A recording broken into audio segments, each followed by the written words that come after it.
이미 여러 차례 직간접적으로 언급했기 때문에 그 원리와 방식은 대략적으로 알고 있을 것입니다.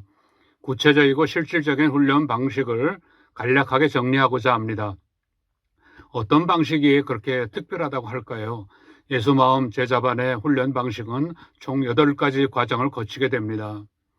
이런 방식은 예수마음 제자반만의 특징은 아닙니다. 일반 사회교육 과정 속에서도 얼마든지 받아들일 수 있는 것이기 때문입니다. 다만 신앙훈련에 이런 방식을 채택한 것은 현대 성도들에게 살아있는 복음을 신앙의식으로 어떻게 받아들이게 할 수 있을까를 깊이 고민하면서 고안해낸 방식입니다.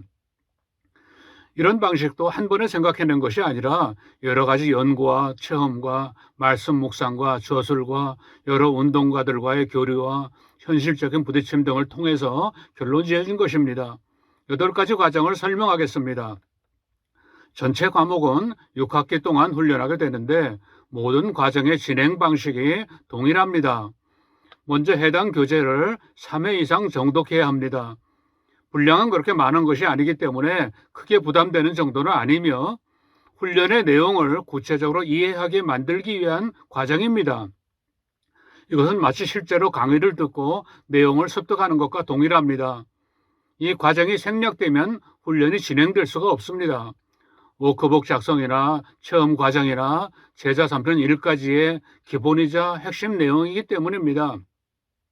두 번째 과정은 해당 본문을 요약 강화해서 만든 한마디 시리즈의 해당 본문을 최소 3회 이상 집중하여 정독합니다. 반드시 본문과 대조해 가면서 읽어야 되는데 비록 강화된 내용이지만 그 과의 전체적인 훈련 내용을 충분히 받아들이게 하기 위한 것이기 때문입니다. 이것은 마치 강의 준비를 하는 과정과 흡사합니다. 자신이 습득한 내용을 다른 사람에게 요약하여 전달하기 위한 노력과도 같기 때문입니다. 그러나 요약 강화집을 여러 번 읽는 데서 그치는 것은 아닙니다. 담당 조교가 요약 강화집의 내용을 피훈련자에게 매일같이 카톡으로 보내게 되어 있습니다. 과정에 따라 매주 4회에서 6회 정도가 됩니다만은 이것을 매일 보내는 까닭은 삶의 현장 속에서도 매일 그 내용을 되새겨보라는 것입니다. 일하면서도 수시로 들여다볼 수 있습니다. 1, 2분의 짧은 시간이 소요되기 때문에 언제든지 볼 수 있습니다. 그 내용을 생각하면서 하루를 살라는 것입니다. 이것을 통하여 신앙의식이 더욱 분명하게 새겨질 수 있는 것입니다. 그렇게 스스로 피드백을 받음으로써 다음 단계로 진행됩니다. 이제 비로소 교재에 워크북을 작성하게 됩니다. 미리 하지 말고 앞의 과정을 충실하게 진행하고 나서 모임이 있는 날에 하루나 이틀 전에 마무리하게 되는 것입니다. 훈련의 내용을 전체적으로 다시 새롭게 정리하도록 하기 위함입니다. 이렇게 함으로써 훈련의 내용은 충분히 자기의 것으로 만들어지는 것입니다. 다만 이 과정 중에 자신이 가져왔던 생각과 배치될 때에는 자기식으로 받아들여지고 정리가 되기 때문에 완전히 소화되는 결과를 가져올 수 있습니다. 사실상 여기까지만 해도 훈련은 거의 다 이루어진 것입니다. 다른 모든 교육이나 훈련은 여기까지 결코 도달하지 못합니다. 그러나 우리는 여기에서 그치는 것이 아닙니다.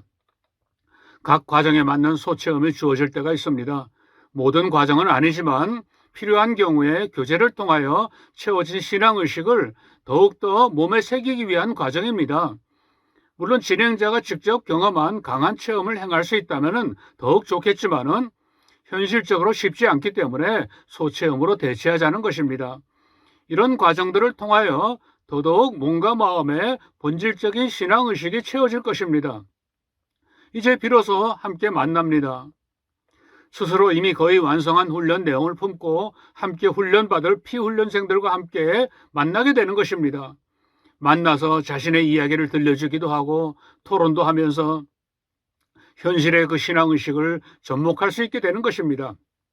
이렇게까지 하지 않으면 아무리 본질적이고 핵심적인 신앙의식이라고 할지라도 그렇게 쉽게 마음에 새겨질 수 없습니다. 그럼 여기에서 그치는 것은 아닙니다.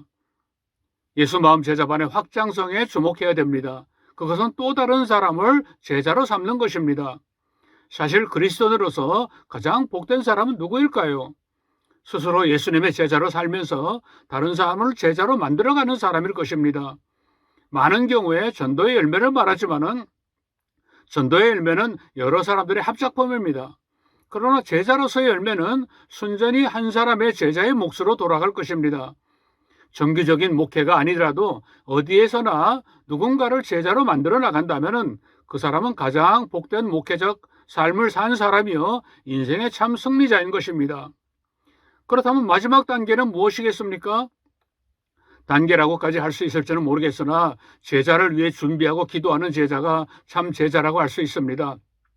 제자의 본질이 다른 사람을 제자로 만드는 것이라면 그 제자를 위해서 기도하는 것은 더욱 분명한 본질입니다. 아직 제자로 훈련할 대상이 나타나지 않았더라도 그것을 위해 기도해야 됩니다.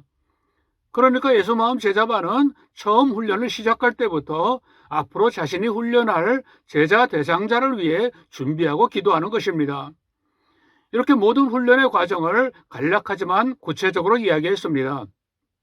전체적으로 다시 정리하면서 중점적인 강조점을 이야기합니다. 본교재를 3번 정독합니다. 본교재와 대조하면서 묵상집을 3번 정독합니다. 매일같이 카톡으로 보내어지는 묵상 내용을 틈틈이 7회 이상 읽으면서 묵상합니다. 제시되는 소체험을 스스로 행해봅니다. 그렇게 전부 이행한 후에 워크북을 작성합니다. 함께 훈련받을 회원들과 나눌 이야기도 생각해 봅니다. 비로소 함께 만나서 나눔과 토론을 행합니다. 이렇게 16주에서 20주 과정을 거치면은 즉시 다른 제자를 찾아 훈련을 시작합니다. 제자 훈련 대상자는 처음부터 몇 사람 정해놓고 기도를 시작합니다.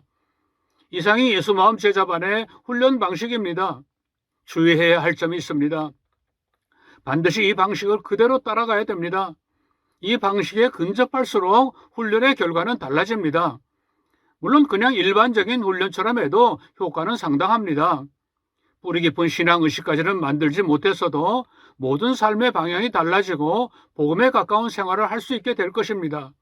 하지만 제자의 재생산 또는 복음의 확장성까지는 도달하기 어렵습니다.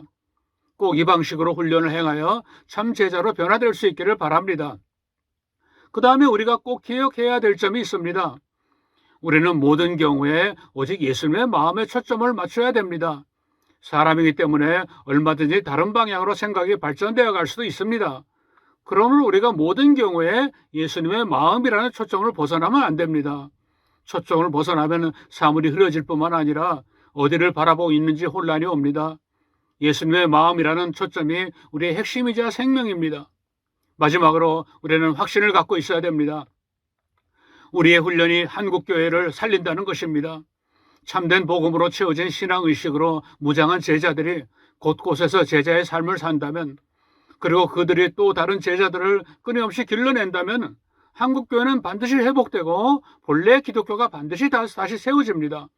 더 높은 수준의 복음이 무엇인지, 예수님께서 원하시는 수준의 삶이 무엇인지 지극히 제한적이고 한계가 있을 수밖에 없는 이때에 참 복음으로 무장한 참 제자들이 모든 분야에서 또 다른 제자들을 길러낸다면 제자들의 삶을 통하여 그리스도의 복음은 가감없이 전파될 것입니다.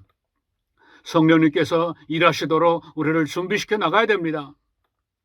다음 시간에는 훈련의 한 부분으로서의 소체험에 대해서 예를 들면서 설명하려고 합니다.